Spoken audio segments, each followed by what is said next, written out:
Welcome back, folks. It's another great day here on Valiant Renegade. Make sure you hit that like, hit that subscribe, hit that notification bell. Share this sucker out on the social medias. And do leave a comment before you head out today. Because this is where Hollywood comes to get put through the business and financial lens of reality.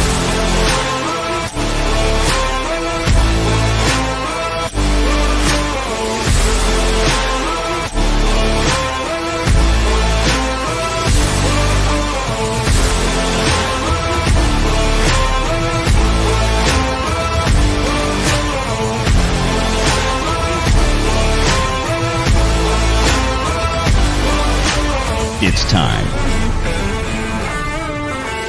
Renegade Online. Welcome back, ladies and gentlemen. We are here live at 5 on a Wednesday afternoon, and damn it if I didn't just realize I had the wrong SIG hat on. It's all right. It's still a SIG hat. I just hadn't changed. This is one of my other ones.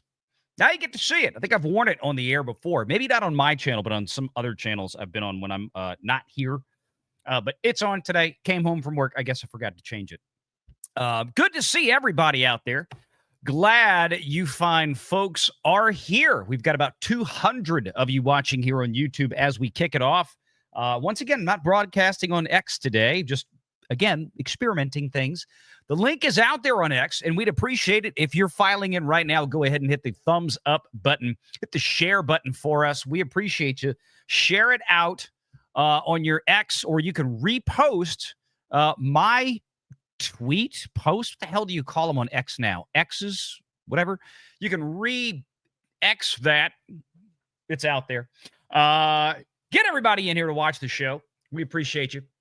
We've got a lot of stories to go through, more than I anticipated, but a lot of fun stuff. The Ironheart stuff. Oh, we got a trailer. Oh, we got a trailer. Disney is really pulling all of the stops out so far for this one. They're calling in other Marvel actors, things of that nature, to come in and talk about their support for this show and go watch it and all. Disney is getting desperate with this. This is a show that is sat on a shelf in some Disney vault for almost 3 years. Since it went into post-production and principal photography. It was back in 2022 this show was completed. Disney finally, I guess, has decided that they have to eat this turd. They have to eat this shit sandwich. And it's going to taste bad.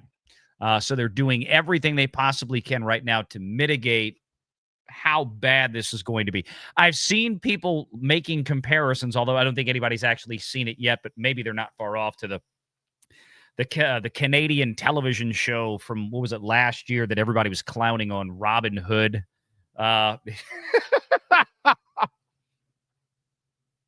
Good God. Let's hope it's not that awful. Hang on, let me grab this.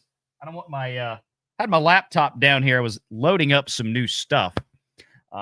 It looks like it finished, so I can go ahead and close that out. Before we get too deep into it, there's clearly something broken today with YouTube. Clearly. I set this lobby up this morning around, I guess, 11 a.m. my time, noon Eastern, something like that. And shortly thereafter, we had several messages in the chat. We had super chats. We had membership gifts, including from Araxis, who was right out of the gate. As always, Araxis, thank you for your 5 gifted channel memberships. YouTube has yeeted them. I have no explanation.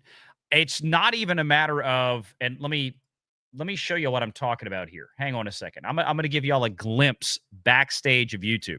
When we have issues with StreamYard, right? And I say, okay, there's a bunch of stuff that got dumped. There's super chats missing from StreamYard. StreamYard's doing something funny. This is not a StreamYard issue, because if it was, they would be backstage in YouTube. They are not backstage in YouTube. Let me show you guys. Y'all have never seen this before. I'm going to show you guys what backstage YouTube looks like. This is going to be on my widescreen monitor over here, or as you're looking at me over there. Whatever. Doesn't matter. You can't see it. Now you can. This is what it looks like, okay? Forget the Twitter window for a second. You can see me over there. You can see what kind of delay we have from when I'm doing this on StreamYard to when it happens when you see it. It's about a 5 to 10 second delay. See over here, I've got all this stuff here. Okay, that's it right there. It starts with J. There's nothing, even top chat, fan funding. Now it's back. Now it's back in fan funding. It wasn't there a second ago. There you have it. Araxis sent in 5 gifted Valiant Renegade channel memberships. They must have fixed something. But if I go to Top Chat, Araxis is not there. Therefore, it is not in StreamYard anymore. If I go to Live Chat, let's see if they fixed that. Nope, it's not there. Somehow, YouTube has yeeted this. It can't be because of its age. Even no matter when you send it in, StreamYard locks it in. It locks it in. It stars it, and it's not in StreamYard, and it wasn't even over in Studio a minute ago until I refreshed that page right before I pulled it up. Weird. Okay, well, there it is. Araxis, thank you for your 5 gifted memberships. I appreciate you. We've got some others out there. Jay gifted 5 Valiant Renegade channel memberships, and William Thompson with a $50 super chat gifted 10 Valiant Renegade channel memberships. It's really frustrating to me that YouTube wants us to use these super chat goals,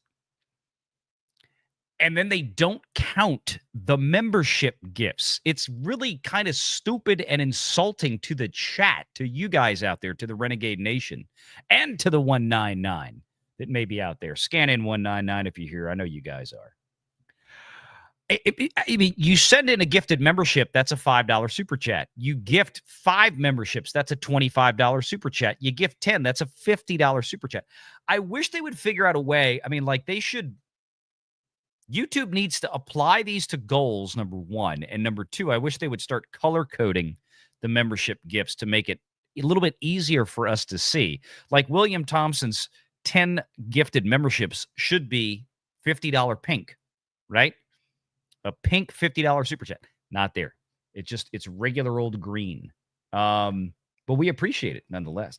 And Juliet, as a 5-month member, says, good evening, VR panel and Valientes. Thank you for being here. Packing Proton says, must be living in England with this lovely weather for $2. You're getting it. I'm not. We're actually having a decent weather week here, man. So I can't complain too much. All right, we've got a number of stories to go through. It's Upfronts week.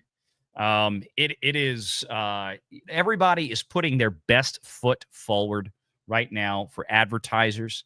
There were a number of amazing stories out there. I don't want to get too hard in the paint when it comes to the Upfronts. That can be a little bit blinding. It's I need to get my special friend here, KMG, who is an expert in the field. I should have asked him today. Maybe get him on Sunday. I figured probably better to get him on Sunday because Upfronts, I believe, are still going on today and tomorrow. So by Sunday, we should have a full picture. But we've already got stories out there from the folks that have already done their pitch. Comcast, Disney, and Comcast. Look, you remember Comcast just got in with the NBA again. They haven't had the NBA on NBC in something like 13 years or whatever, 12 years. Well, they came back with a fury. Remember, Comcast is splitting the contract. They have a third. Amazon picked up a third, ostensibly the third that would have otherwise gone to Warner Brothers or back to Warner Brothers. And then Disney has the final piece. And NBC was not about to just lay down and just go, we got it. They are making a big splash. If you didn't see this, NBC came out of the gate. Now, remember, Disney has had this forever. Disney, ESPN, ABC has had the NBA contract for quite some time, at least the last 12 years. I think longer than that, because I think I had the previous contract as well. NBC showed up with, we're bringing back Michael effing Jordan. Yeah. NBC, the NBA is back on NBC, and they got Michael Jordan to come back into the public eye to be a sportscaster or a special appearance broadcaster anchor, a special anchor for them. He's not going to be sitting through calling games all the time, but he's going to have a regular official role. He's going to be on staff with NBC. How do you think advertisers reacted to that? Disney didn't get him. NBC did. Maybe something to be said for that. I mean, what are we doing? What are we doing? But yeah, so we'll talk about that. Disney's upfronts were very much centered around ESPN and live sports, and then Hulu. Apparently, Disney Plus in a lot of those things were by the way the article was written, a very distant third. I wonder why. Well, we're going to talk about that with some of the Ironheart stuff, because I'm sure advertisers were lining up to get their ads, their multi-million-dollar ad campaigns on Ironheart. Okay. That made me want to puke, saying that I couldn't do it with a straight face. Okay. Let me hold that one. I tell you what, but first, what we want to do, God, there's a number of things. I'm really trying to decide what I want to tackle first. I really, really do. There's so much goofy stuff. Man. Let's do this. I haven't looked today. How about this? I got an idea. Let's check in. Let's check in with the box office. Just a quick check-in. Quick check-in on this one. I think it's worthy of it. Let me switch my monitors here, because I don't want to use that one again. That's my control. Why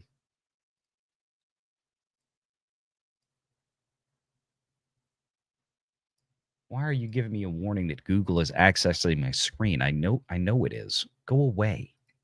Go away. It's been accessing my screen. All right. Let's see what's going on today. This is the weekend domestic chart. Now, one of the things I want to bring up here that I think was noteworthy, like we said, guess what? The Thunderbolts, they were going into the weekend saying 35 million. Then by Sunday, they were saying 33 million. I said, probably going to keep going down. Sure enough, 32.3 million was the final tally, a 56% drop for the Thunderbolts / the New Avengers / who gives a shit. What you've got right now is pretty simple. You got a movie sitting at $277 million after plus Monday, Tuesday, Wednesday. Granted, okay, we don't have Wednesday in the till yet, but we do have Tuesday. 12 days are in the till. We're at $277 million. That tells me right now, this movie is going to finish up probably right around $400 million. Maybe a little more. It's basically looking like it's going to finish up right about where Captain Falcon DEI is. Okay. And the craziest thing, that's not even the biggest DEI project Disney's got going. That's going to Riri Williams. We'll get there. But yeah, 278, call it 278 million global haul at this point. Now, normally, for most any movie out there with a sane budget, not something outrageous, this would be fine. It's not. We've got about a $300 million all-in cost here for Thunderbolts insofar as we can tell. And what we're looking at is what it needs is $600 million to break even.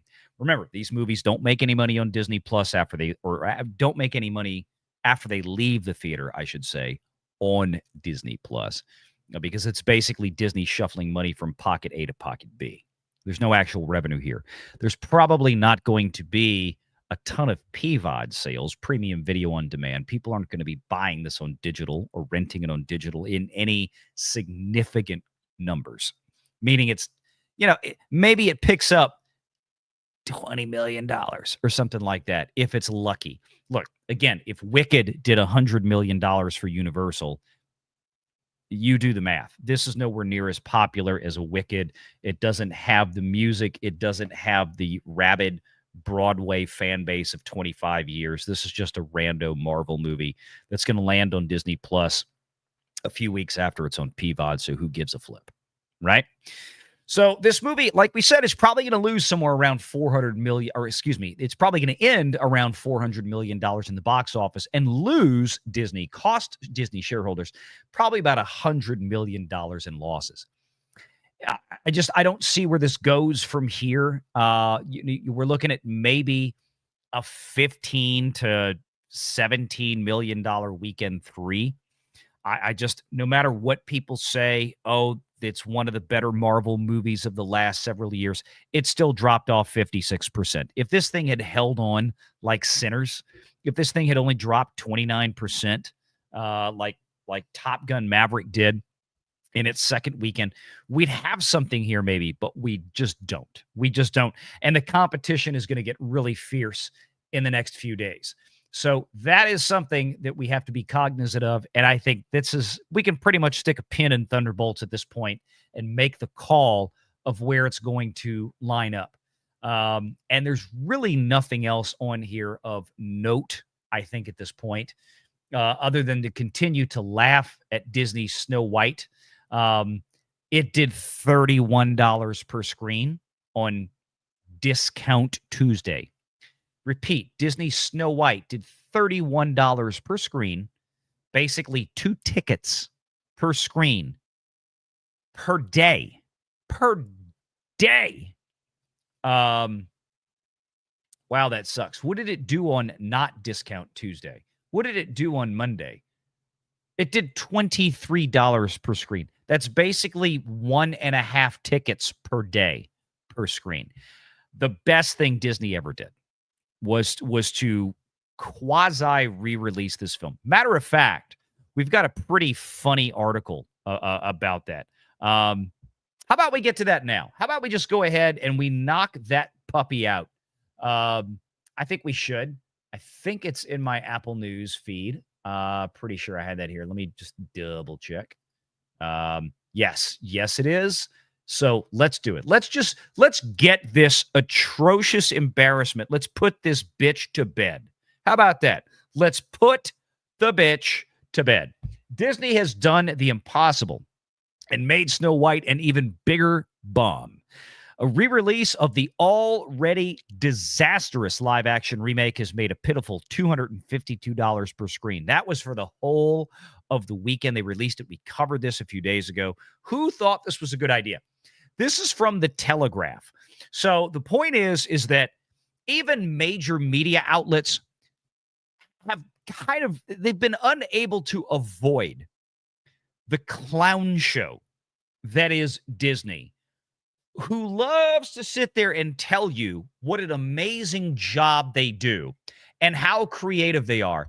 And kids, we have an interview with Dana Walden coming up in just a few minutes, conducted by, get ready, Jim Cramer, CNBC. We're going to go through it. We're going to react to it because this right here is this is the kind of stuff. Even Dana, I say even Dana, I guess as you would expect right now, because she's so busy kissing Bob Iger's ass, trying to get the big job. And Josh D'Amaro is making a play from the Parks division to get the big job as well. Dana is playing the smooch game, right?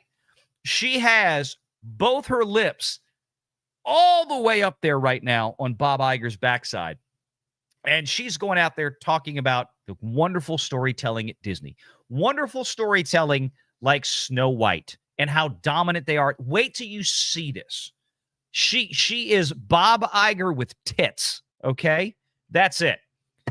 Hi-ho, it's back to the cinema for Disney's flop live-action Snow White. Having originally crashed and burned in March, the movie misfired all over again after the House of Mouse re-released in the U.S. last week. Talk about putting the grim in Grimm's fairy tales. Disney's apparent calculation was that with the advent of summer blockbuster season, this could give a dead-on-arrival feature like Snow White a new lease on life. You can sort of appreciate the logic. After all, May saw the ailing MCU return from purgatory when Thunderbolts proved a surprise hit. It didn't. It did not prove as a surprise hit. It's another one of these. It's a critical success because Disney spends a lot of money. And I'm going to talk about that later, too. This is Disney's MO, right? One of the reasons, well, we'll talk about it later, but they pay for this, okay? Thunderbolts is not a hit. It's not a surprise hit. It's not a hit. Disney's going to lose $100 million on this movie. Explain to me how that's a hit. I'll be happy to hear it. So they talk about the movie here. They say, sadly for Disney, such logic did not long survive contact with reality. You know, reality is always a pesky thing. Incredibly, the second coming of Snow White, maybe not the best choice of words in the OnlyFans days, was an even bigger disaster than the original run, unleashed on an unsuspecting 1,000 cinemas across the U.S.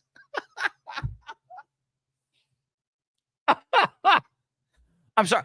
I love that line. Like these theatrical screens. The Telegraph is saying that the screens were victimized by Rachel Ziegler.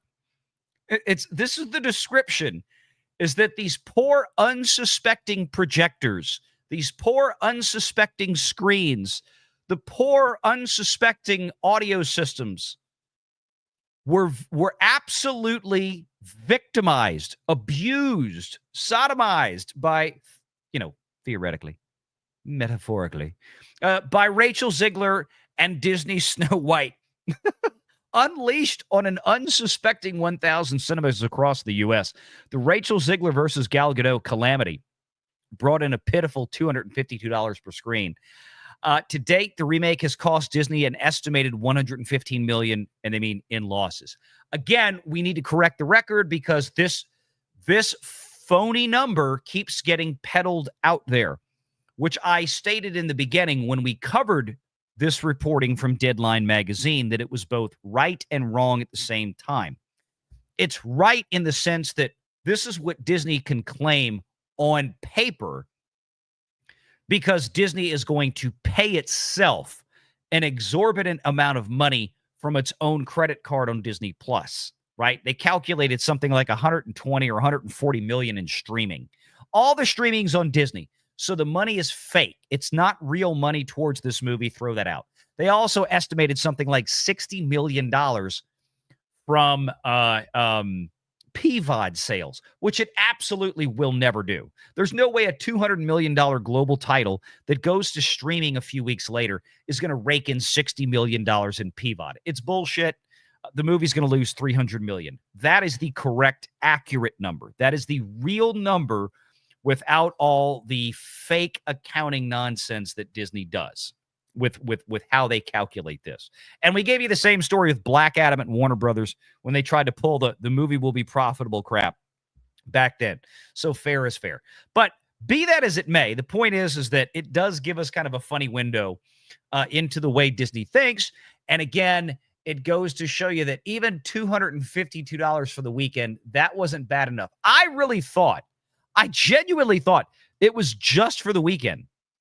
Like, I had no idea.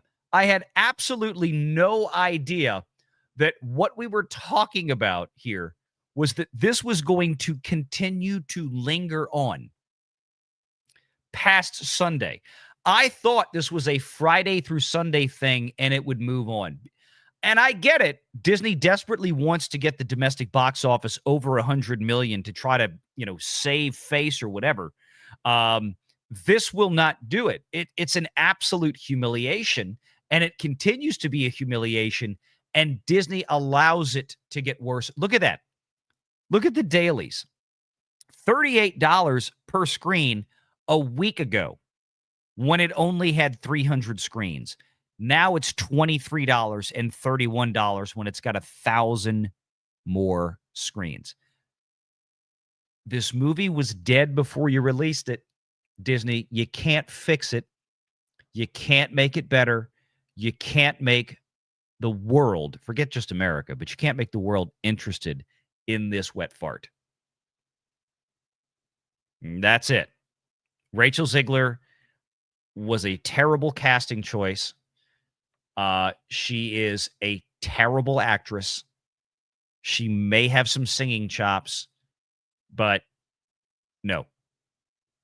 You did it to yourself. Own up to it. Admit that you screwed the pooch, but you won't do it. I know you won't do it, okay? I absolutely know you won't do it because you never do. Now, that being said, that's going to lead us into this next bit, okay, with Dana Walden, because I do want to react to this, and then we're gonna play the Ironheart trailer. And look, here's the deal: this stream is almost absolutely going to get demonetized. I have no doubt in my mind. I ain't gonna make a dime from ad revenue from this show, not one penny. So thank you for the super chats and the membership gifts. It's going to help this one because look, we we lose ad revenue because we're going to play it for what it is. Now, what about the Superman trailer? Warner Brothers scares the crap out of me because it's not just demonetizing. The stream might get struck in the middle of it and go dark. I thought about doing the Superman trailer, but Warner Brothers is really, really, really bad with their stuff. Horribly bad. And I learned that years ago. So I'm going to, like I said, we'll play that one by ear. I don't think I'm going to have time to even get to that. But we'll keep going. Look, I know we set a goal up.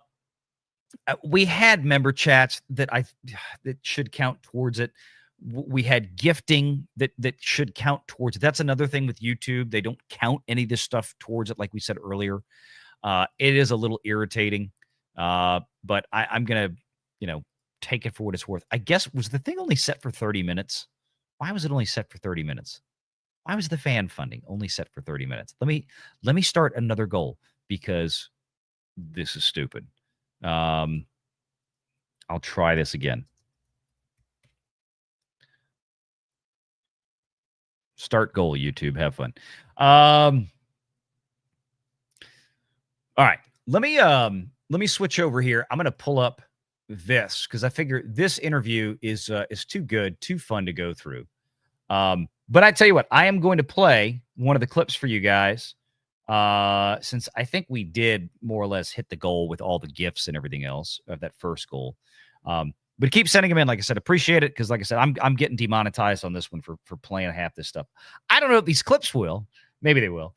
We'll find out, but I'm sorry. I'm really into these things right now. So this is what you're getting because they're really, really funny. Thank you for all the super chats. Well, I see you got them snakes and sparklers, but where's good stuff? Good stuff. This is the good stuff. Snakes and sparklers. Are you nuts, dude? You need stuff to explode. Go boom. Why is that good? You might as well ask, why is the tree good? Why is the sunset good? Why are boobs good? Man, firecrackers. You stick them in mailboxes, you drop them in toilets, you shove them up bullfrogs. I would never do that, because I'm going to be a veterinarian. Well, there you go. Someone shoves an M80 up a bullfrog's butt, blows him to pieces. He comes back to you to fix it. You win twice, brother. It's good biz.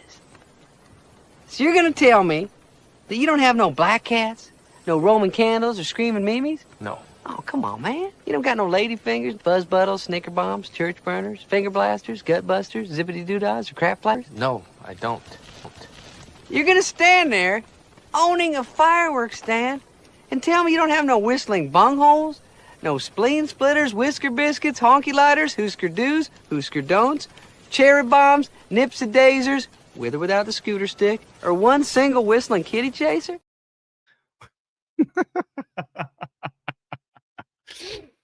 Oh, man. Okay. All right, let's get back into it. I'm going to switch this over, and we're going to get the Dana Walden interview. Thank you guys for being here. Like I said, appreciate all the super chats and all the gifting. You guys are always outstanding on the Renegade Nation. Okay, let me get the Chrome tab up here. All right, make sure we got the audio. So let me fix this first. Come on. There we go. All right, so I wanted to do there we go. I wanted to do a reaction video to this. This was an interview that the co-chair of the Walt Disney Studios system, Dana Walden, did just yesterday, I believe, as a matter of fact, on CNBC. Did this with Jim Cramer. Now, of course, you know, Jim Cramer has been... I have my thoughts about Jim Cramer's thoughts on stocks, on advice, of which there is no financial advice here, of course. But far be it from me to, in the past, have referred to Jim Cramer by a certain slang, just because I still respect him to a degree, but I'm at the point now where I just feel like Jim Cramer is just, he's a Disney shill. He's a Bob Iger shill. Okay. I mean, and I know to a lot of people, Valiant, yeah, he's always been like that. I get it. I get it. But being in the financial industry myself, I take a little bit more sober view of guys like Cramer when it comes to being a shill for, because it's not, there's a lot of personalities out there, media personalities in the financial journalism world, that they're out there to make a show. And especially Cramer is just out there to make a damn show. Right. But I'm to the point now, listening to him in this interview, and I'm even going to back it up. I'll let you hear the intro, okay? I guess it's important to put this in perspective because I'm so tired of the ridiculous shilling for this lunatic company. It is the worst performing member, I would, or at least one of the worst 2 or 3 performing members of the Dow Jones 30 of the last 10 years. It has to be. It's pitiful, at least for the ones that are still actually on the exchange. Not looking at you, Walgreens, you're off. But point being is that it's been run by the same guy. It's still being run by the same guy. So here we go. I'll just play it. Y'all listen.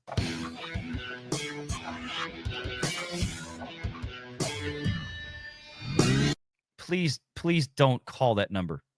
Please don't call that number. Disney stock has now rallied for an astounding 6 straight sessions, up more than 20%, with most of that gain coming last Wednesday after the company reported a blowout quarter. As someone who owns the stock for the Chapel Trust, I love to see this kind of move. But can it keep running? Earlier today, we got the chance to speak with Dana Walden. She's okay. Everybody loves to see this kind of move. The problem is we've had this kind of move from Disney, I don't know, a half a dozen times in the last, 4 years alone, 3 years alone. Runs up to 120, falls back to 100 or 90 or 80, runs back up to 110, 150, falls back, up and down, up, down, up, down. They never break out. Not saying that's going to happen this time. Again, I'm not trying to make a prognostication here. I'm just trying to say that is, in fact, the history of this. And the reason that it continues to happen is something that we have covered and dissected on a number of occasions. In fact, every time it has happened.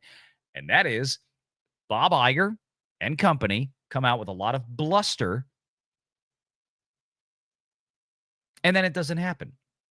And then something else goes wrong. We're going to spend $60 billion.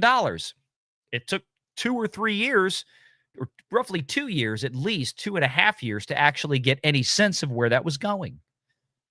It's one of these things. Try to find something to make Wall Street happy, because they're so stupid, they'll lap it up like a bunch of dogs, and then we'll get a few months to try to come up with an actual plan before they figure out that we've been bullshitting the whole time, right? That's Disney. That's Disney. But people like Jim Cramer don't ever seem to really catch on to this. Is the co-chairman of Disney Entertainment at the company's Upfronts event for advertisers here in New York City. Take a look. So again, going back to what we talked about earlier, this is from the Upfronts this week. And for those of you that don't understand or know what Upfronts are, it simply is when all the big media players in television especially show up, they have a huge confab. All the advertisers, the major Fortune 500 companies that advertise on television and everybody else will show up, and each company like Disney or Paramount or Warner Brothers or NBC, Comcast, or on down the line will make their pitches for why your ad dollars should go to us. This is why you want to advertise on NBC, on Disney, on TBS, Warner Brothers, on Max, or whatever. You make the pitch there, right? So that's what's going on this week. Cramer is interviewing Dana Walden on this. Right. People should know I feel like I'm in the presence of greatness, but I want everyone to know who Dana is. There's not a better person to tell me. So right off the bat, I want everybody to know I'm in the presence of greatness.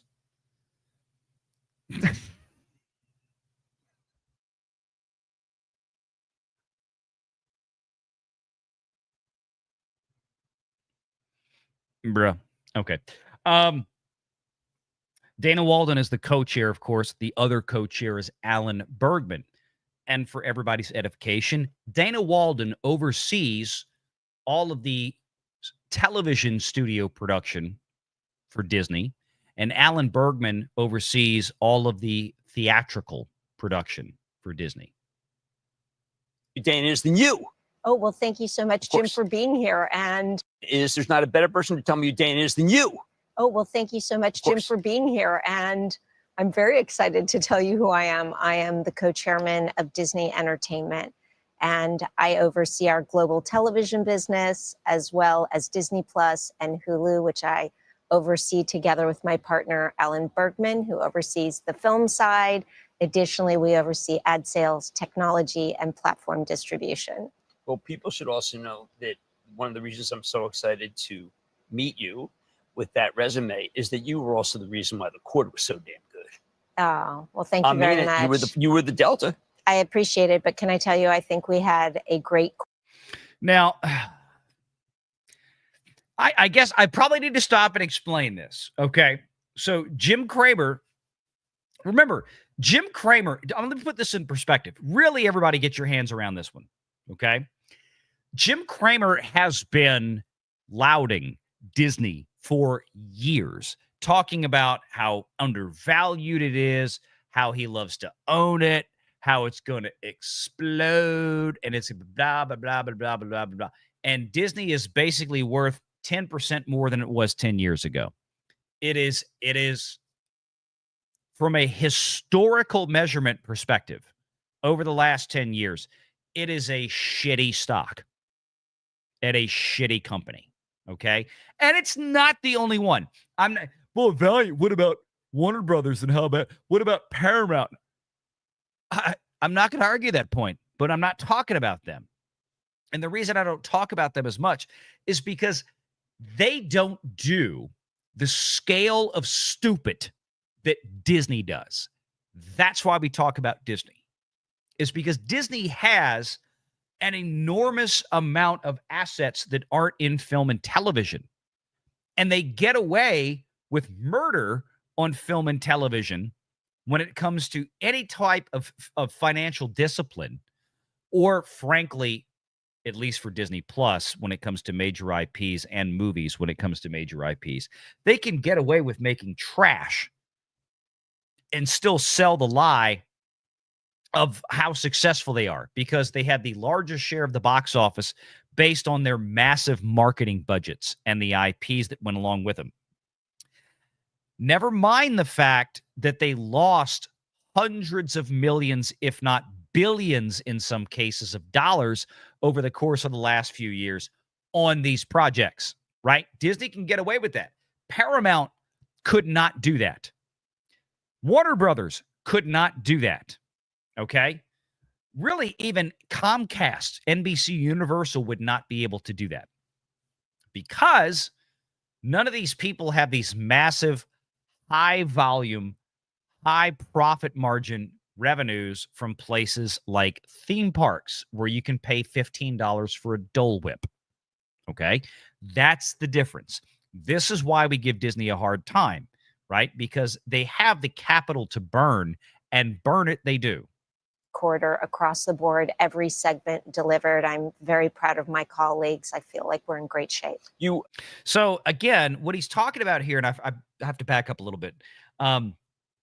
He's giving Dana Walden the credit here because she oversees the television side, which includes DTC, direct-to-consumer content, right? And when he says the line about the delta, he's talking about the overperformance, right? What sector in the company was the delta? What was the overperformance, to put it simply, in the company that drove the boost in the stock? Well, they showed another quarter of profits when it came to streaming, right? Remember what we talked about after the Disney call and then the Warner Brothers earnings call the next day? And we looked at it and we said, whew, wait a minute, hang on a second. You've got Disney's direct-to-consumer, which is 180 million subscribers between Disney Plus and Hulu. They report those components together.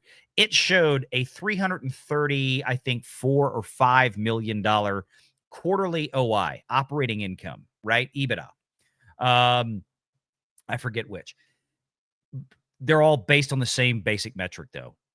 Max or HBO Max or Warner Brothers showed DTC profitability, which would include the Discovery package as well, at $339 million. It was decidedly, but it was about $4 or $5 million more in operating income than what Disney showed for the same quarter, calendar quarter. The problem with that is, of course, is that you're talking about a significantly smaller amount of subscribers. About 122 million, I believe, is what Max had, right? Disney's got about 180. Netflix has 300. Max has about 122. Paramount Plus is at 80 million. So the point is that at the scale that Disney is at, between Disney Plus and Hulu, you would think that they should be significantly more, hundreds of millions more in profits than Max.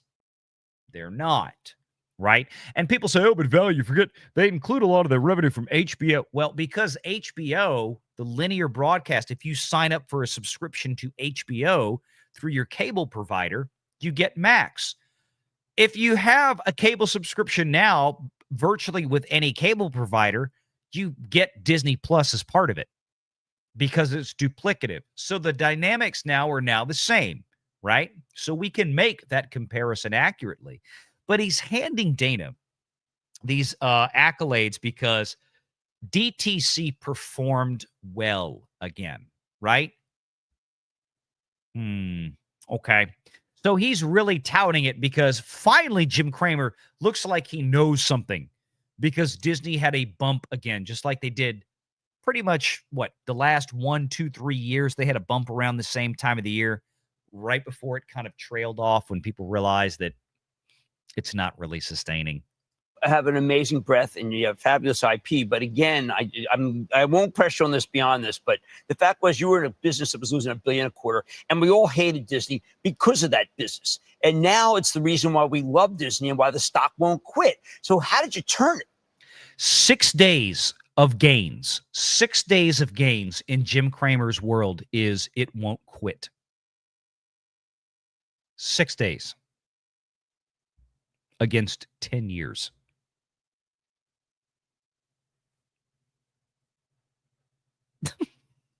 Well, our strategy it's really working. And ultimately, we're looking at a few different elements that make a huge difference for us, starting with amazing stories and a unique type of story that you can only find at Disney, which is obviously our iconic IP, our branded series. Our studio was #1 at the box office See, here we go. Amazing stories. What were those? Now she's talking about box office. this year and 8 of the past 10 years. It is so reliable. The films are amazing. Many of them are billion-dollar plus. No, okay. So many things that Dana Walden said here that was just absolutely silly.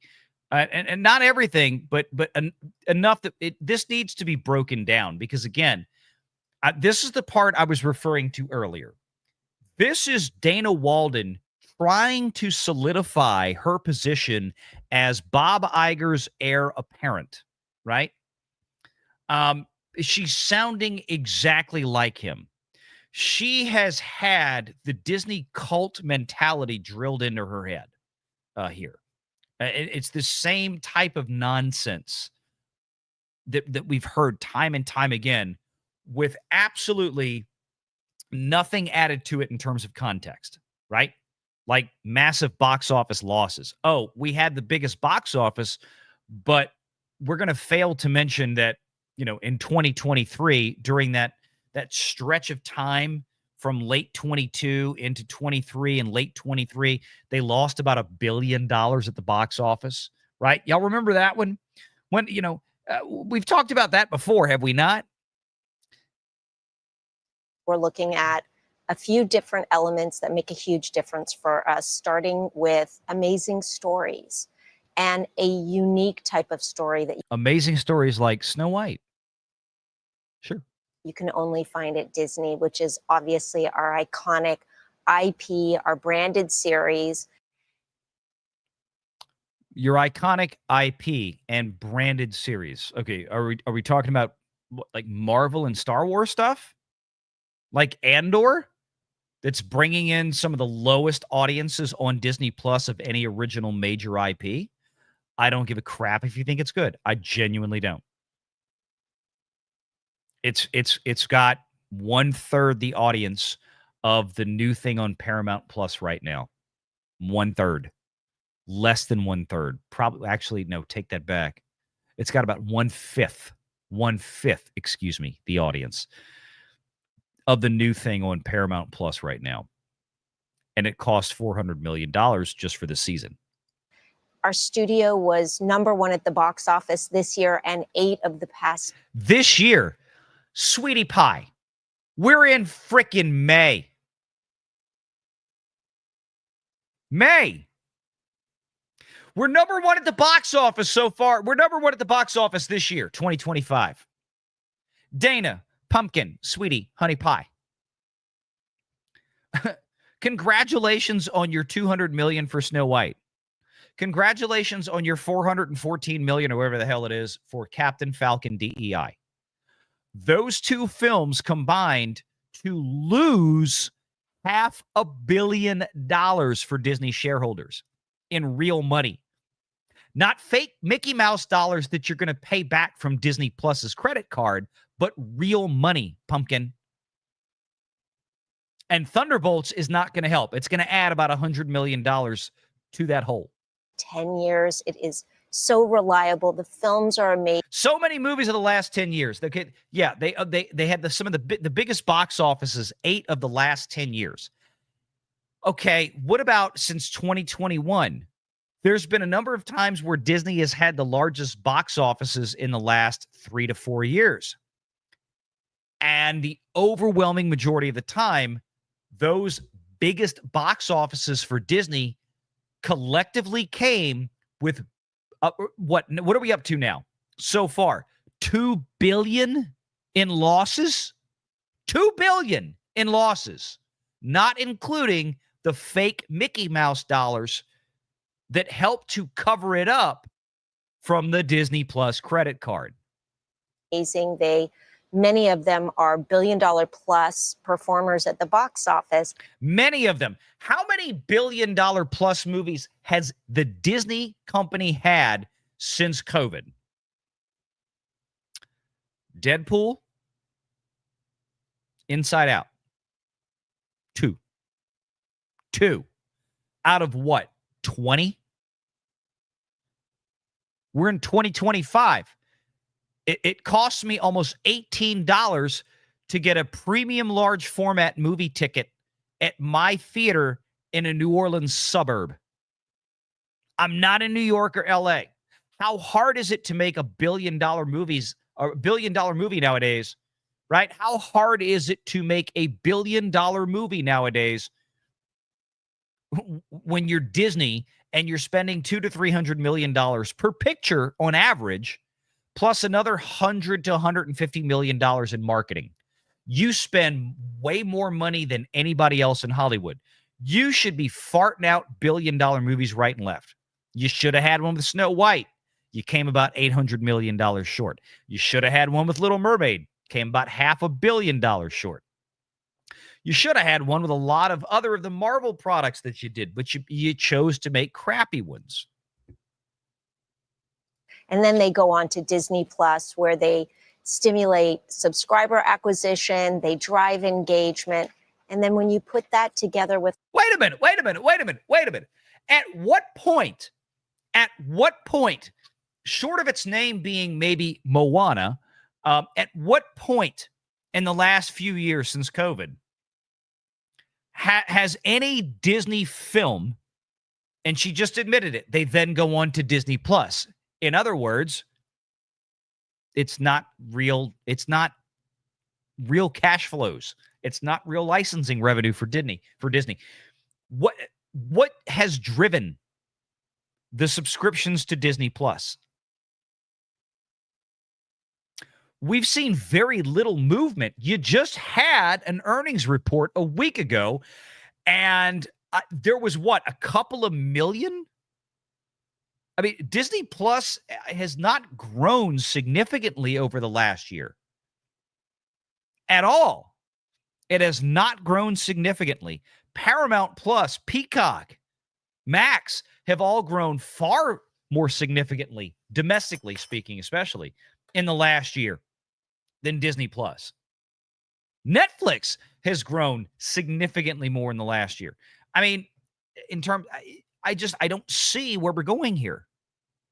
What are you telling me that this is driving? This is the flywheel lie that Disney loves to tell. The flywheel, right? Oh, it doesn't matter that we lose $500 million at the box office on 2 movies. It's because of the flywheel, and it's going to drive more merchandise sales. Anybody buying Thunderbolts toys? Anybody buying Rachel Ziegler toys? Even Deadline said they didn't even sell $2 million worth.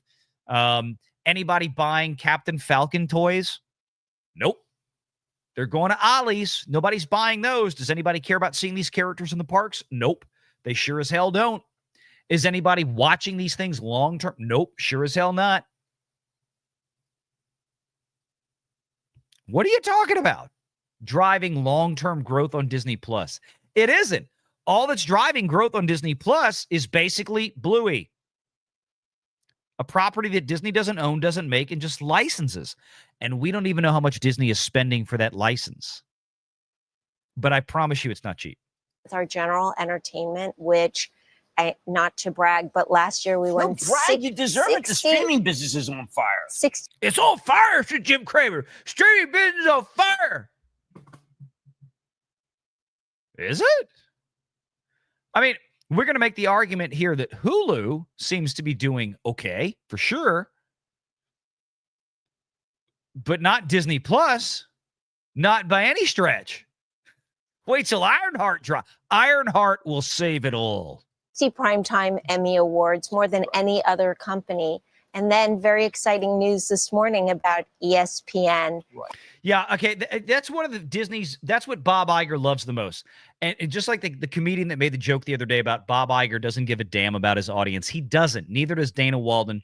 What they give a damn about is their Hollywood peers. We had the most Emmy nominations. Good.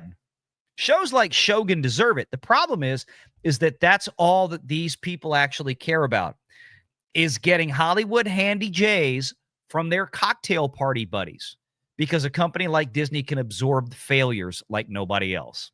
Commercial failures.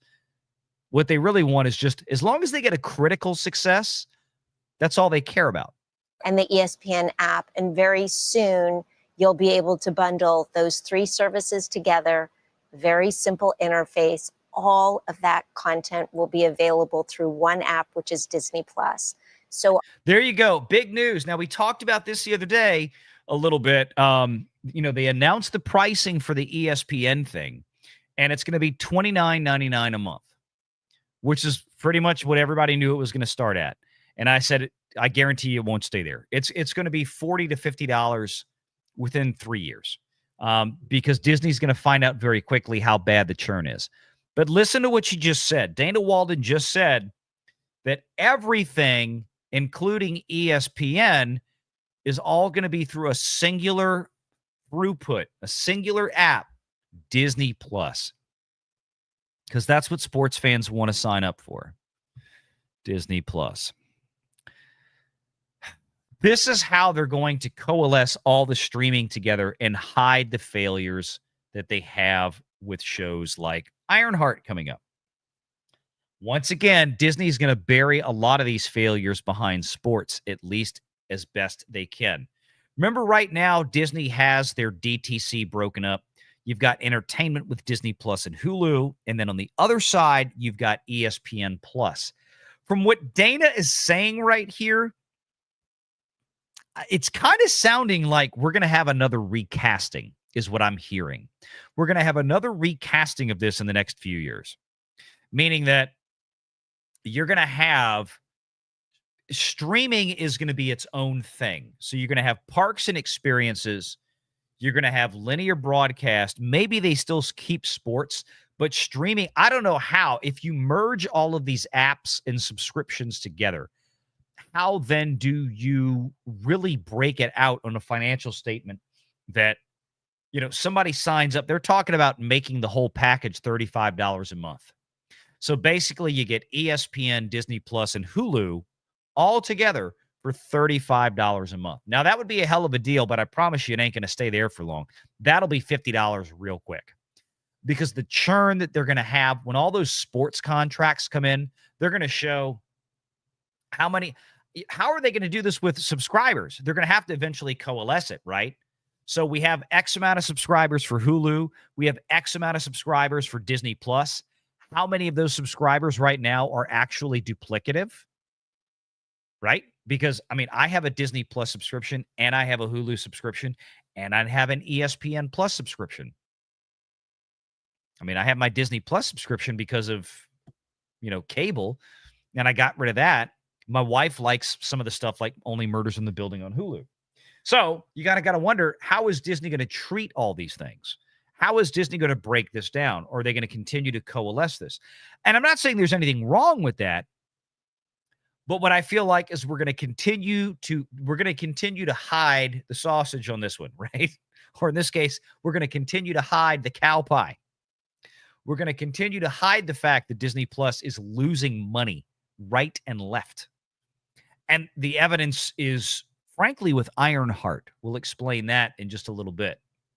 Our bundling strategy is really paying off. Well, I think also what's paying off is that you have brought an attitude. People want to work with you. Stars want to work with you. Stars are still the key, correct, to get the viewers? It's true. It's stars. It's our creative partners. It's the filmmakers. It's the writers. And let's be honest. Taking out Hulu for a second. You guys have terrible writers, terrible showrunners in a lot of cases, or most cases. You have terrible products when it comes to Disney Plus, when it comes to brand IP, as you put it, Dana. Again, 90% of the time.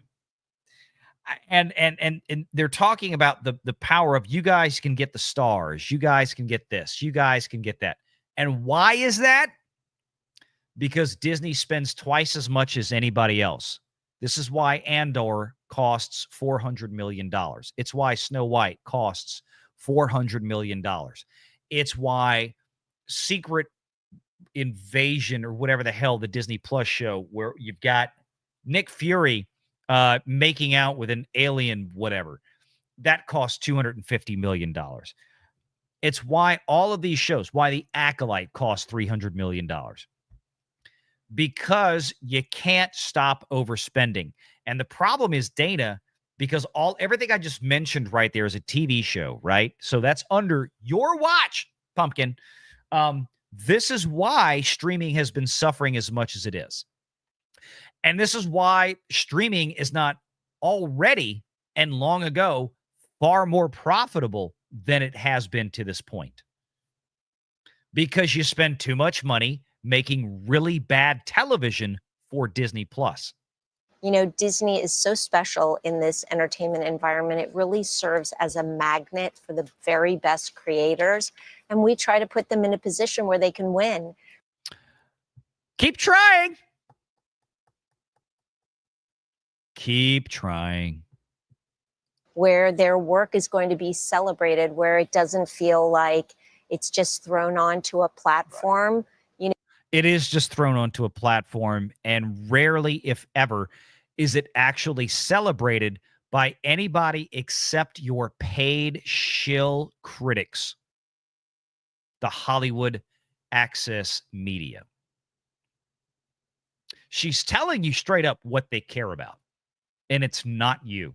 It's not the audience. Not for Disney Plus, not for Star Wars, not for Marvel.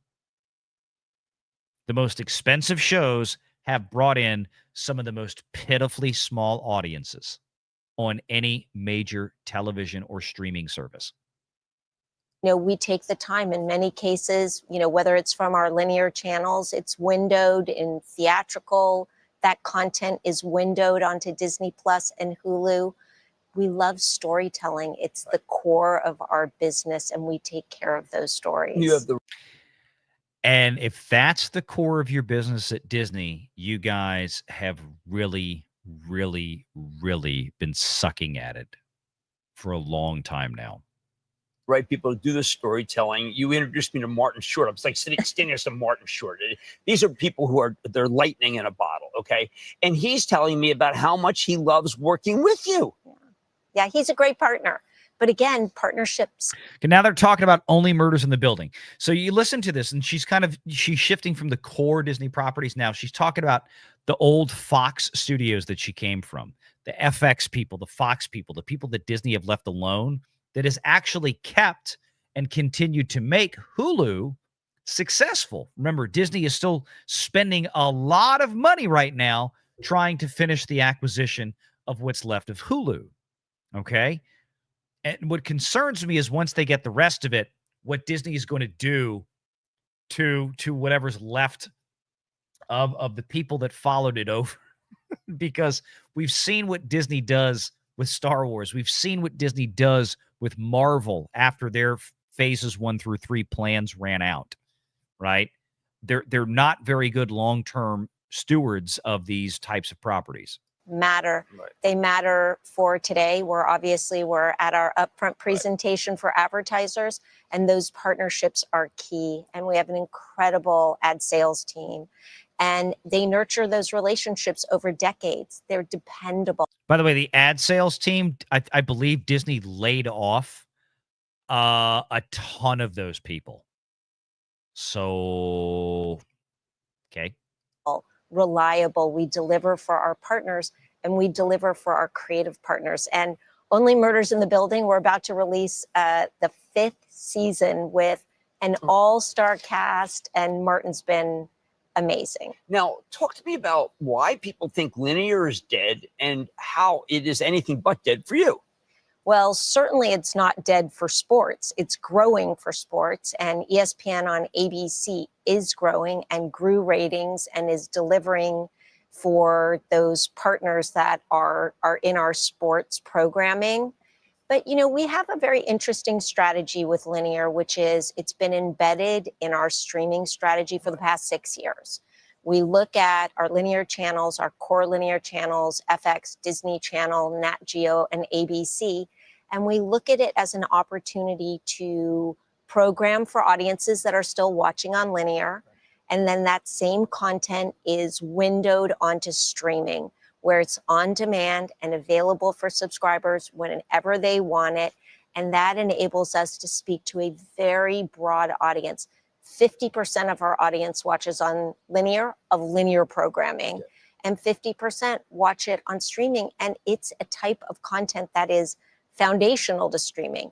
Shows with deep libraries, 30 plus seasons, like The Simpsons. Every time we have a new season, it activates the entire library. So we've made good sense of these two forms of distribution. All right, listen to what she's talking about. She's talking about, again, some Hulu original content. But the big thing, and this is key, this is what drives most of the viewership over there, is the library content. The Simpsons. It's like the number one thing that's consumed on Hulu. And remember, that was something that Disney paid over $77 billion to get. Along with the other library content they're talking about that's being successful. Reruns of Grey's Anatomy, for example, real successful. Now, granted, that's ABC, that's originally Disney, but the point is, when you really look at what's driving streaming, driving viewership and engagement, it's not the $200-400 million television shows they're making for Star Wars and Marvel. That barely even showing up on the chart. Even the lesser expensive shows like Daredevil, barely showing up, right? For Disney Plus and Hulu, it's the catalog. It's the library. And when they get live sports in there, it's going to be that. That's why they're cutting back on Marvel. They've almost all but eliminated Star Wars everything except a few cartoons and stuff like Ahsoka Season 2 that was already in the pipe. That's why it's all going away. That's why it's finally, thank God, all going away. So why is there a misperception? For instance, I was reading today, some companies know how to take advantage of YouTube, and you're not mentioned. And yet you're the company that's probably taking the most advantage of YouTube, trying to pick the people that, you've got the algorithm, you know what people watch, you've been able to select them, but you're not in the article. It's true. Well, I can't really explain that one, Jim. I can only say they've been a great partner, YouTube, and we actually partner with them on a variety of different fronts. We have a number of YouTube channels. We produce, several different forms of special content for them, whether it's trailers or short episodes.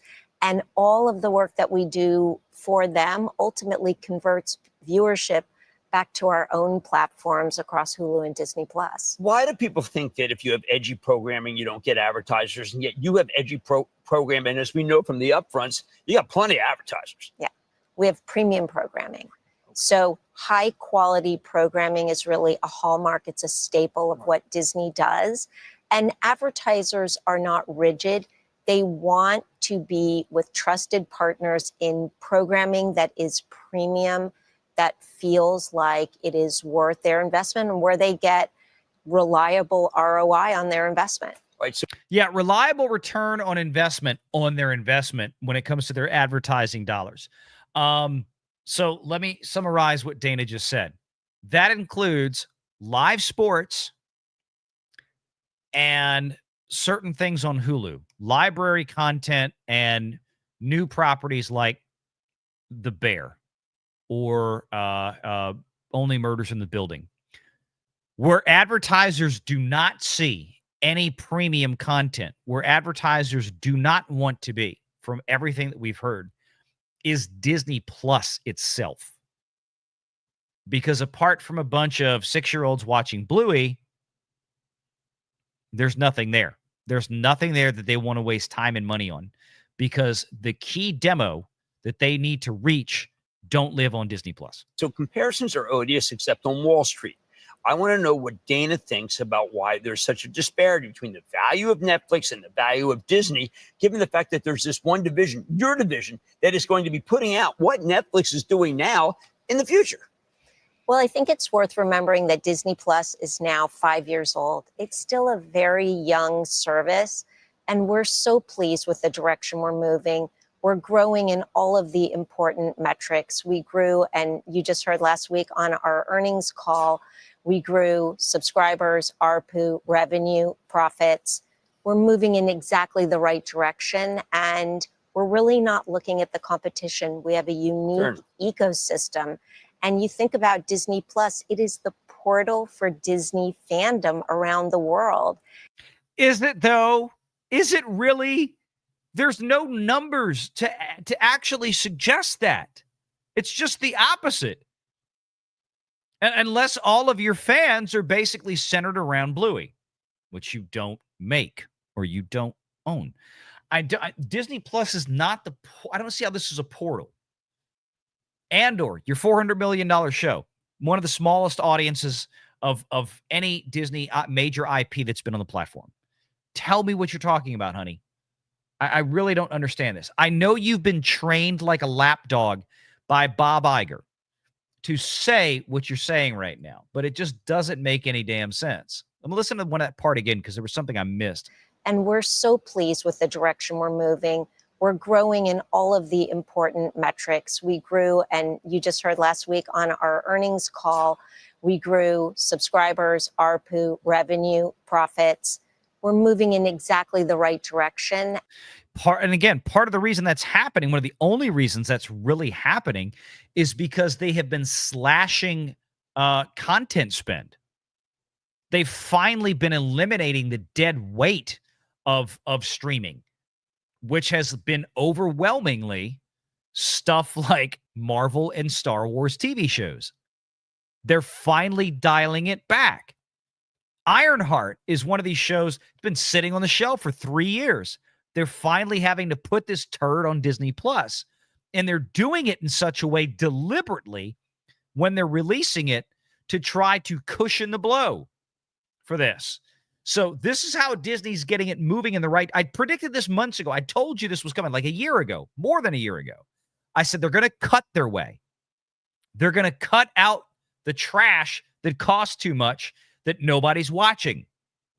So instead of having 5 Marvel shows a year and 2 and 3 Star Wars shows a year, live action, you're going to have maybe 2 Marvel shows a year and maybe 1 Star Wars show, but there's nothing on the schedule.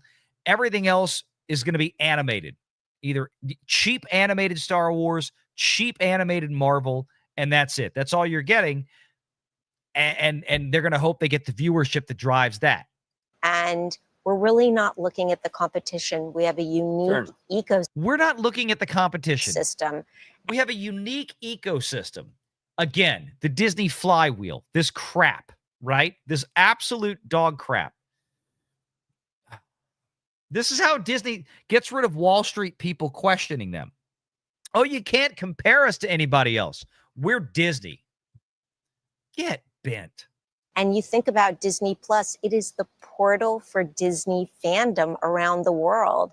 And those iconic stories and characters are activated in our parks, on our cruise ships, in consumer products.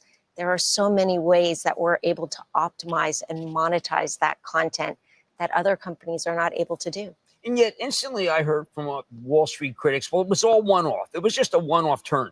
It can't be anything. It's got true momentum, doesn't it? Absolutely. Yes.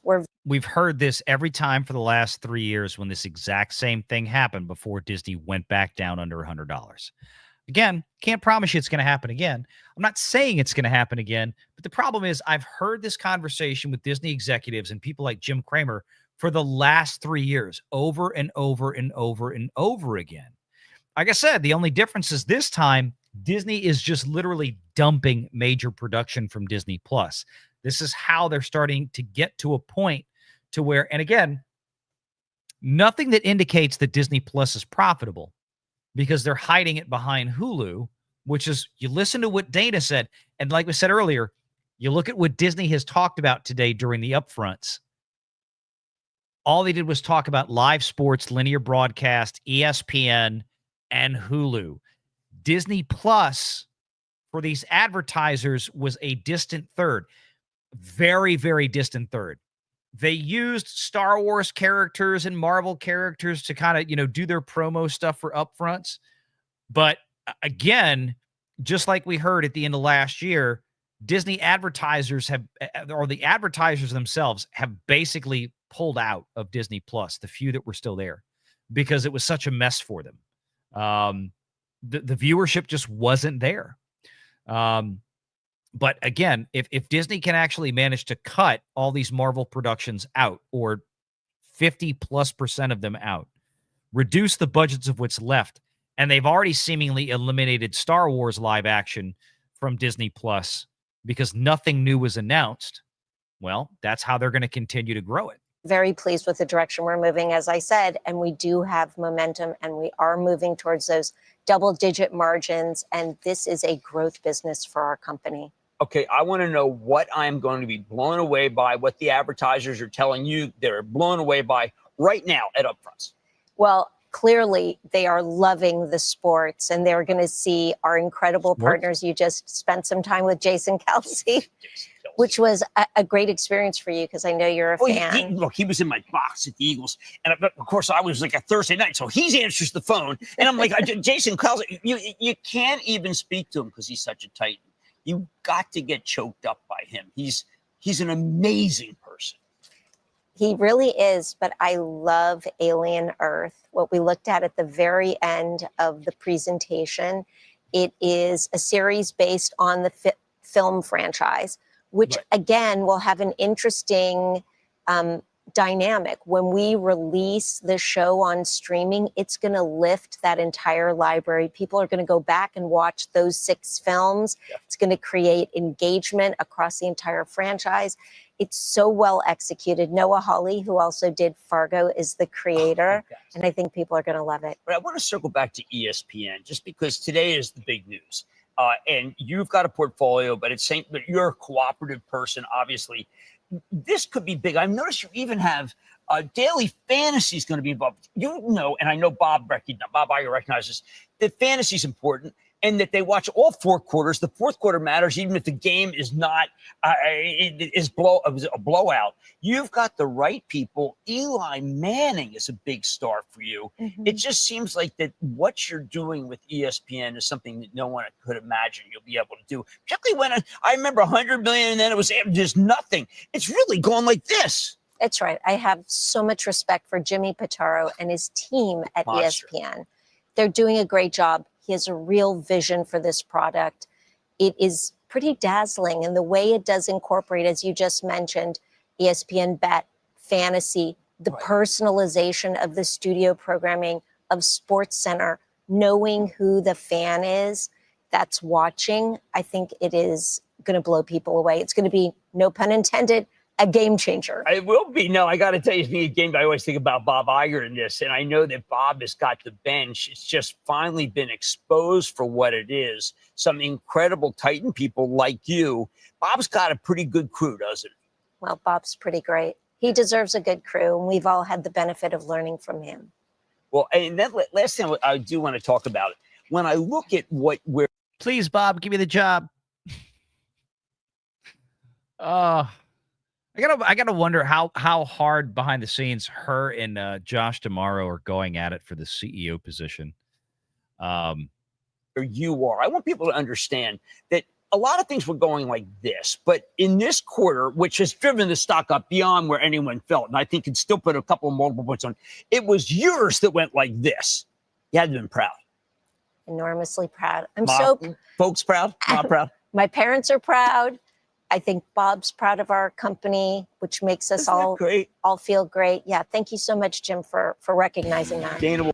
Yep. Okay. It popped up the last couple of quarters. I get it. You're talking about direct to consumer since 2019. They've racked up cumulative losses on DTC. They're still about $10 billion in the hole. You go back to 2019, because we've been tracking it since then. It's still about $10 billion in the hole. It's been written up on in Forbes and other places. It's a big, big spend. And they're, again, the scale size between what we're talking about from Disney to a lot of other competitors, they should be further along than they are. But for the fact, and this is why we jump them so much, but for the fact of the ridiculous budgets they have for these television shows that go on to Disney Plus that are very, very poorly viewed. Very poorly viewed by comparison. They're not even close to a lot of the stuff that's on Warner Brothers and Paramount. A lot of times in terms of viewership, we're talking about 1/5, 1/6, 1/10 the audience in many cases. And that's been a big issue. So Anyway, wanted to bring that in there just to get everybody get a chance to see it. I saw that today. I thought it'd be worth going through, just kind of comment on some of the things, because she is definitely trying to be a little Bob Iger Jr. right now. I get it. She really desperately wants the job. And that's how it works. Wonko the Sane gifted a Valiant Renegade channel membership. Thank you, Wonko. John S. for 5. LOL, Snow White still getting beat out by the Angel Studios movie. Nobody cared about Snow White. That was it. DMC Corp. Disney is so talented they can make a bomb explode twice. Talking about Snow White. No kidding. John S. for 5. Second Coming. Did this author really just describe Snow White to or as biblical matters? Yes. Ned Brickley for $10. Saw a rant by the fat electrician today. Disney killed live-action movie Togo. The FE liked and said was historically accurate. Why did they remove it from the library, claiming a tax write-off? I don't know. I'd have to look that one up. Not familiar with that one, to be honest. Okay. John S. for 5. That clip was funny. Adults as baby seems to be a trend. Just saw a funny one of Joe Rogan and Theo Vaughn. Yeah, they're out there. Green Frog Labs and a few other places are making these, and it's a ton of fun. Puck says for 10, Cramer was recommending Silicon Valley Bank days before the collapse. Oh, God. My neighbor works for Disney via the New York City office. And he said nobody thinks that Dana will be the next CEO. Yeah, we've heard more and more talk about that, especially when Jim Gorman from Morgan Stanley was appointed to the board and to take over the, at least publicly stated that he would be taking over the hunt for the new CEO. So I really look for Disney's sake. For their sake, if they're going to fix all of the stuff there, right? And there's a lot to fix. They love to put on a good show. They love to put on the Disney magic and all that crap. But there's still a lot of underlying major problems there, especially on the spending side and the creative side. Those are very, very bad, and they have been very, very bad for quite a while. And it's catching up. You know, there's only so much you can do to put a Band-Aid on things from that perspective. And again, the television viewership is a big problem for Disney Plus, and as is the box office. And they've been very stagnant for a while, and they need to get out of that funk. Dana, I don't think, is the right person. They need a third party in there. If they're really going to fix it, they have to get somebody who hasn't been sitting there for years getting indoctrinated into the cult, because the cult is poison. And that's Disney's biggest long-term problem. There's a reason it's still sitting at about the same price it was 10 years ago, the same market capitalization it was 10 years ago. And they've spent over $100 billion since 10 years ago acquiring more stuff. And it hasn't done a thing. Not a damn thing for the perceived value of the company. Dragon Queen for 5. The presence of greatness. Jalen hurt the Eagles quarterback right by him. I didn't see that, but I get where you're going, Philly fan. John S. for 5. Gold versus Disney equals gold wins. Compare for yourself, not an economist. You can go look it up, I guess. Thank you, John S. And he says for another 5, who is more skeletal looking today, Dana or Kathy Griffin? Oh, God, Kathy looks terrible. Oh, boy, she looks bad. John S., $5 says 1 minute plus to hit the goal. Kind of forgot I had that one out there. Archer Merchant says, I wonder if they were delaying things for so long and had to cut the deal with Dubai Park to get a quick infusion because maybe the Hulu arbitration is going bad. Speculating, but still. It is a mystery that the Hulu thing has been dragging out this long. This should have been done a while back. I mean, not according to the contract, neither side agrees. They get the third party involved. Third party was brought in. What has it been? Like almost a year? At least 6 months, 8 months? And we still don't have a finalization. I mean, that would be big news if it was. We just assume that following the $8.5 billion that Disney paid as the base fee. Again, the worst case scenario is they're going to owe another $5 billion or thereabout, from what I recall. So yeah, this is why we say, Disney helped build Epic Universe, pretty much all of it, with the Hulu buyout. And Universal obviously couldn't be more thrilled. But yeah, I don't know. I don't know. We'll see when that comes. James all day for 5. Could another proxy fight happen at the Disney company, whether Peltz strikes back or another business leader, comes in and starts another fight? It could. It could. I don't see anybody else on the horizon, though.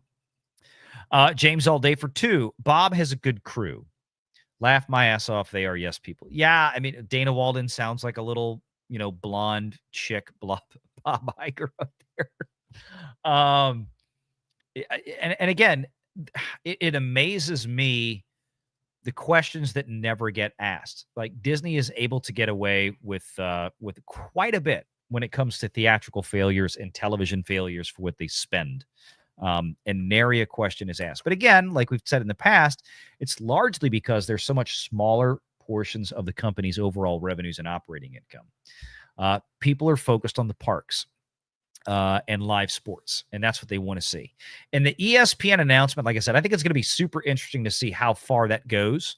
I think obviously Disney is very, very concerned with an extreme amount of churn on ESPN. $30 a month for ESPN. If you're a football fan, you're going to sign up for 4 or 5 months, and that's going to be it. And you're going to drop it. If you're a basketball fan, baseball fan, you're going to sign up for the sport you want to watch, and you're going to dump it.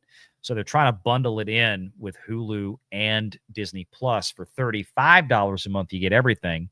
So it kind of brings the yields down across the board for all of it, but they're hoping that's going to help them hang on to more subscribers for a longer period of time for the whole package. Whether or not that actually works is a mystery. And again, it's $30 a month. We predicted that a few years ago because at the time Disney was getting about $10 a month from every cable subscription.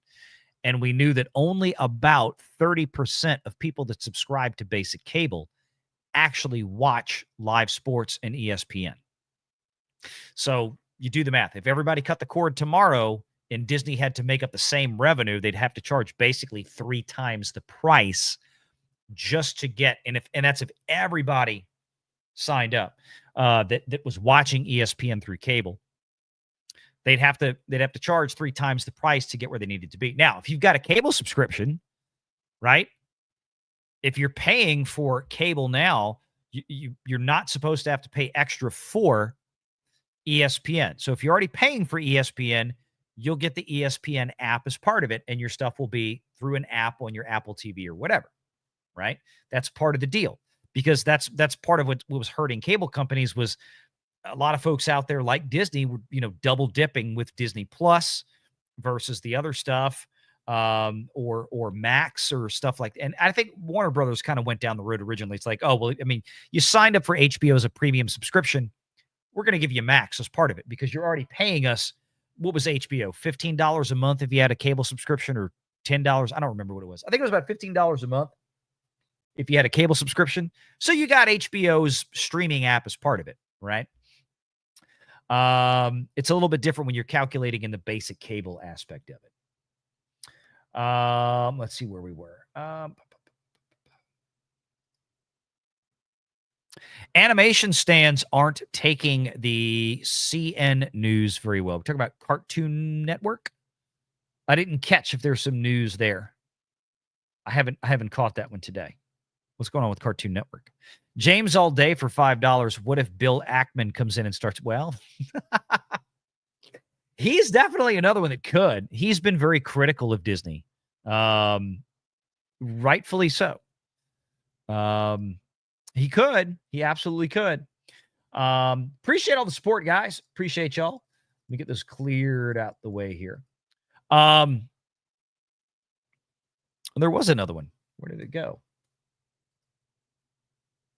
Didn't star it. We'll get that one real quick. Thinking Heretic for $2. I think I need a mop and lots of sanitizer. Oh, man. Oh, man. All right. Let me see. Let me get back in here with this. We got a couple of more stories that we have to dial up. Let me just make sure. I want to make sure I heart all these things that you guys have sent in. Thank you for being so generous. Make sure you hit the like and subscribe button if you're not subbed. Make sure you do share it out to the social medias for me. Much appreciated.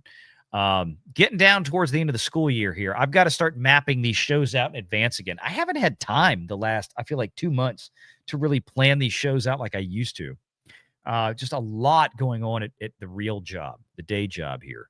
I was just talking about you earlier.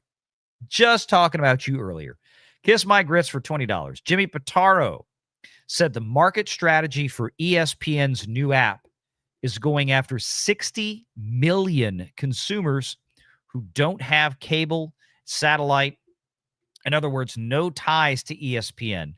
Hate to tell Jimmy that these specific consumers aren't avid sports fans. Good luck, Jimmy. Agreed. 1,000% agreed. You couldn't be more right, because here's the thing. If they were sports fans, they would still have cable subscriptions, or they would have Fubo, or they would have YouTube TV, or they would have Hulu with live TV, where you have all this premium sports subscriptions in there, right? And for those of you who don't know, he's been on the show before. KMG right here is a former high-ranking veteran ad executive in the industry. He knows exactly how this stuff works. And he's given me some information in the past that has turned out to be bang on accurate. He knows what he's talking about. He's intimately familiar with how the upfronts work. And I agree with this. Look, if Disney is going to have enough problems actually getting the existing sports fans to sign up to ESPN. They had this joint venture going, right, with Warner Brothers, who then lost the NBA contract, and with who was it? It was Fox, right? So you had Disney, ESPN, ABC, Fox, and Warner. You didn't have Comcast in the deal. You didn't have Paramount in the deal. The joint venture, we told you when they announced it, this was never going to make it through. Government regulators or somebody else was going to shut it down, or the leagues. And then Fubo came in. Remember, Disney went to Fubo and basically paid them a bunch of money to go away. And then they dissolved the joint venture with Fox. We told you it was going to happen. We told you it was never going to work. It didn't work. It went away. The problem that Disney's going to have is that trying to get people to sign up to this ESPN thing. $30 a month is big. Okay? If you're a baseball fan, you go out and you sign up for the MLB package directly from the MLB. You have NFL Sunday Ticket. You can just go get that. Okay? If you're a football fan. And then you get everything, as opposed to trying to piecemeal stuff together. College football, though, ESPN has a lock on the SEC. If you're going to want to watch that, you're going to need that. Or just maintain a cable subscription, and you get it all there. It's probably almost cheaper to either have Hulu with live TV or get YouTube TV or go get Fubo. People are going to shop it around. And the thing that's scary is that the churn rate for this is going to be pretty high. Pretty high. So we'll see. Thank you for the $20. KMG really helps out, because I know we're getting copyright bang today for all this stuff we're playing. All right, let's see.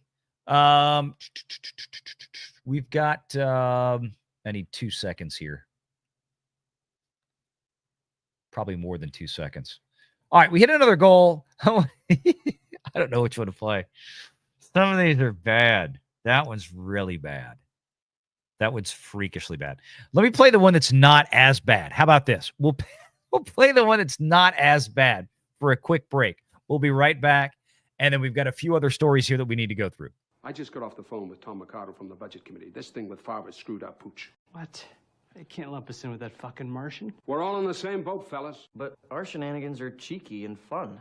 Yeah, I mean, his shenanigans are cruel and tragic. Which makes them not shenanigans at all, really. Evil shenanigans. I swear to God, I'll pistol whip the next guy that says shenanigans. Hey, Farva, what's the name of that restaurant you like with all the goofy shit on the walls and the mozzarella sticks? You mean shenanigans? Man, I love these things. Okay. Brother. All right, let me switch back over here. We got a few other stories I want to get through. All right. I guess we got to get on to, well, do I want to do that one first? Because that one's so ugly. Yikes.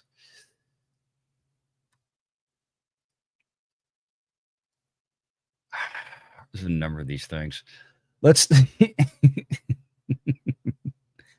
There's a few of these. There's still stories. We had the Andor series finale this week. I had talked to Derek Anderson today, the DA. I wanted to see if he wanted to come by the show and talk about the season finale, or really the series finale as it is. This is it for Andor.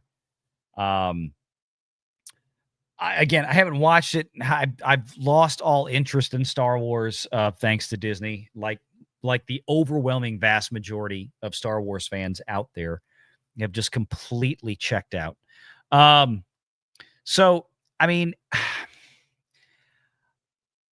we're going to wait and we'll see. I'm very curious to see where the Luminate report shows up this Friday for, the streaming originals out there.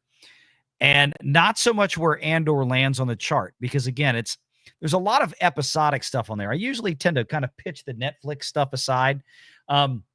But there's a lot of episodic stuff on that chart, obviously, that's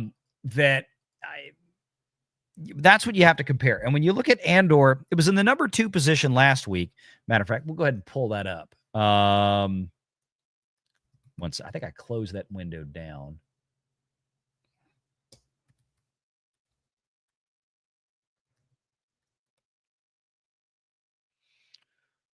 There we go.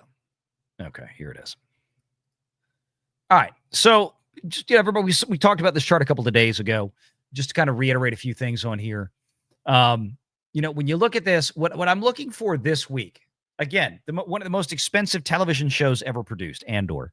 And I know there's people out there that say they really like it, and it's one of the best things that Disney has ever done with Star Wars. Unfortunately, that's a very low bar to get over.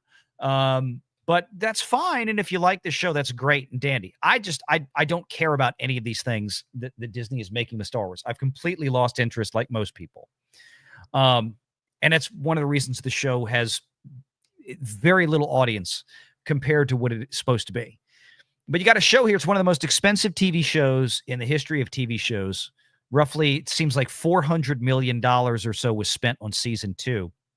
And they had to condense seasons 2, 3, 4, and 5 all the way into season 2. You've got 2.5 to 3 hours per week of content dropping. What I needed to see from Andor was if this was really a big show, considering 2.5 hours per week, right?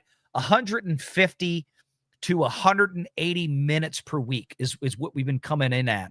I don't know what this latest week was. I didn't check the numbers yet.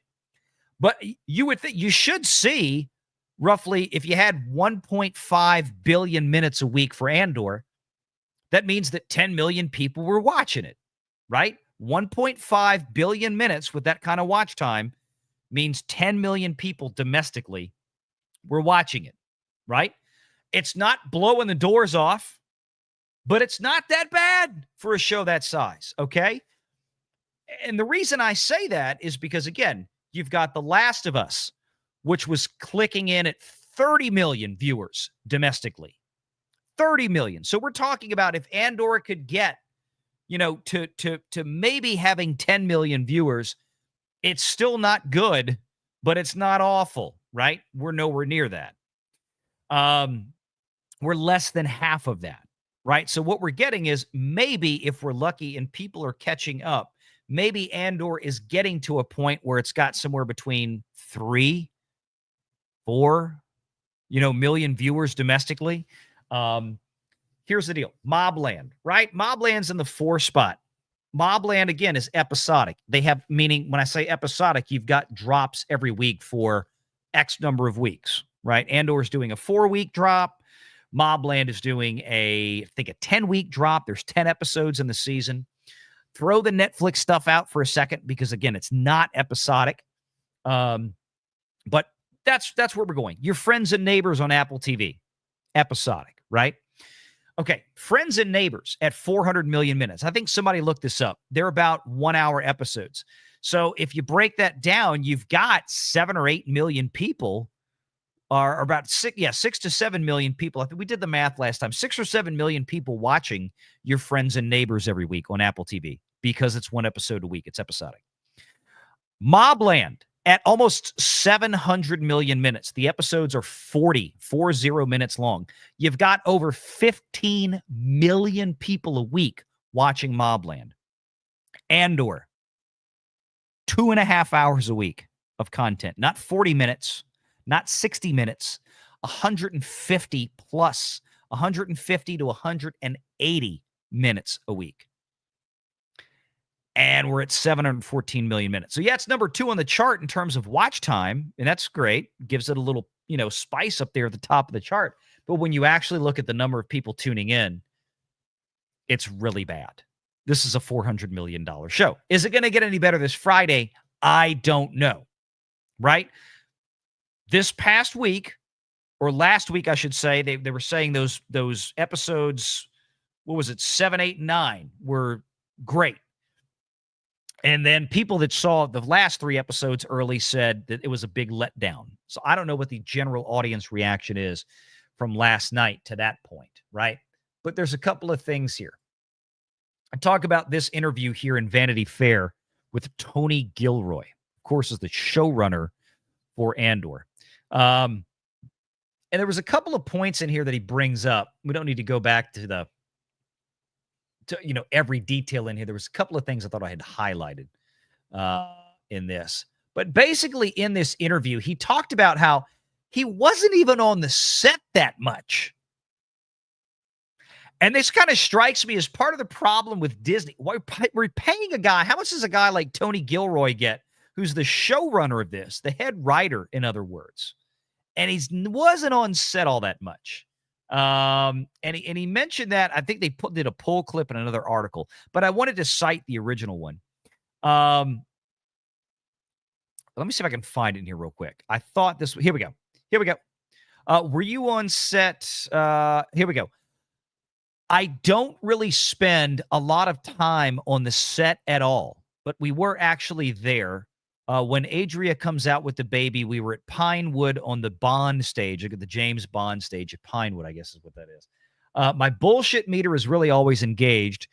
There's a constant natural dynamic of me dialing things back, and John Gilroy, his brother and co-producer and editor, coming in and dialing it up and me dialing it down. So I was ready to look at that and go, oh, man, I don't know. It's a little weird to me that a showrunner like this is not on the set that much. That is a little bizarre. I mean, somebody can correct me if I'm wrong on that one, but that seems a little off-putting to me. That a show. I mean, again, talking about a guy who's one of the highest paid people on the production, right? A showrunner, Tony Gilroy, one of the absolute highest paid people on the production, if not perhaps the highest paid person on the production, not on the set that much. Just a little strange. But the bottom line is this. He talks about in here, and I'm going to see if I can find the actual section where he does discuss this. Let me scroll down a bit. I think they talk about this toward the end about how they had to condense this down. And the bottom line is, why was this show canceled, right?